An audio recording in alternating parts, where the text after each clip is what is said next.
Nick Hornby is a British writer and screenwriter. Initially, he worked as a teacher, then devoting himself to the profession of journalist and later a novelist. Hornby's fame began with the autobiographical book Fever Pitch, which tells the story of his life as an Arsenal fan. And then there are all his novels of great success, for example, About a Boy, a novel released in 1998 that was very successful, with more than 1 million sold copies. The title About a Boy is a reference to Nirvana's song About a Girl, because the Nirvana band, and especially Kurt Cobain, often appears in the book. The novel is set in London in 1993 and tells the story of two protagonists, Will and Marcus.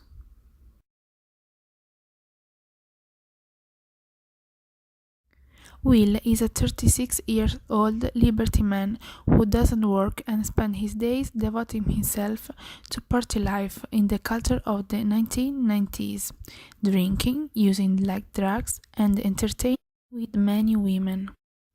Will be living through the copyright of a Christmas song written by his father. Will begins attending a group gatherings of single moms. Thanks to these meetings, Will knows Marcus, a 12-year-old boy, and her mom Fiona. Marcus is a child with a tragic family situation, divorced parents, and a depressed mother, often prey to suicidal instincts. So begins the interviewing of two completely disconnected lives that end up crossing, creating a strange but fun friendship between Will and Marcus. Although he is 36 years old, Will has a characteristics and interests as a boy and helps Marcus to enter in the youth culture of the 1990s. Marcus, too conditioned by the logic of the mother's idol's ideas, is marginalized by his peers, ignored by the girls, and bullied by the bullies. All this is due in this way to his diversity.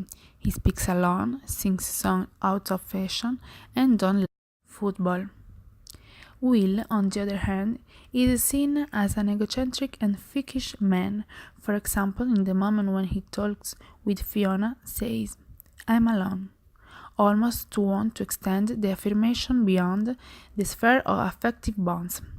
In fact, it feels really free, loosened by any constraint with any other human being, and therefore perfect narcissist.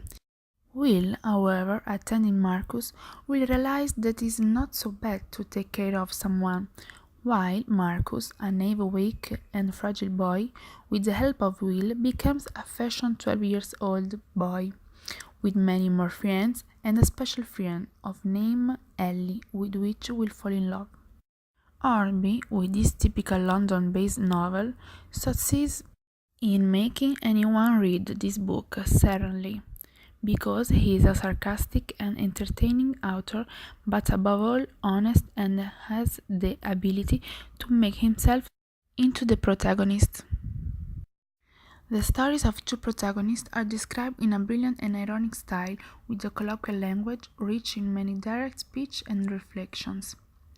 In the story, the time plays a function of contemporaneity. The type of narrative is very particular. The narrator expresses himself through the thoughts of the protagonists, alternating the point of view of Mark with that of Will. The focus is therefore internal and variable. The thoughts of the characters follow the flow of consciousness, that is, all emotions or moods are expressed by giving voice to the unconscious of the characters. Some very important topics that are included in the book are, for example, bullying and at the same time the use of drugs.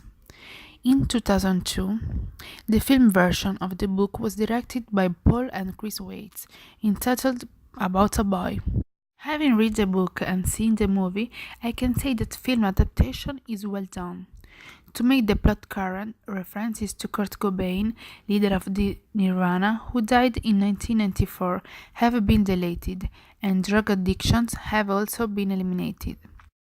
The adaptation is successful, like Will's entire superficiality, interpreted by Hugh Grant, and Marcus' marvelous naivety, represented by Nicholas Hoult. Thanks to the professionalism of Hugh Grant as the protagonist and despite some difference from the book, the film stays very faithful. This tale teaches that everyone can change the aspects of their own life, to which they don't feel they belong. No one is destined to remain alone. The deeper friendship, main theme that is created between the two characters, helps them share their personal experience, giving the start to an internal maturation for the benefit of both. The different worlds of the protagonists are destined to clash, changing Will and Marcus' life forever, but also the people around them. The thing most surprising of this story is how Will could have learned from the wise and the little Marcus. In the final, Will says that no man is an island, that no man can be happy alone. But Will has undergone a lot of change. Before, he was a vicious man who didn't take his responsibilities. Then he met Marcus despite being a child, and thanks to him, he became a wise and generous man and finally found happiness. It is curious to see how Marcus could open Will's heart to get him out of indifference and a superficial life. Will lend him a hand, defending him from the bulls and showing himself as a true friend, almost a father. This story makes it clear that two people, although they are not really father and son, can love them without the necessity of having the same blood. In fact, Will replaced the father that Marcus doesn't have, and we can see this when he supports him during the concert in the final scene of the film. In fact, between Will and Marcus, first comes a friend and then got a deep feeling that joins them as if they were father and son. But he just kept right on, strumming my pain with his fingers, singing my life with his words, killing me softly. Give it a rest.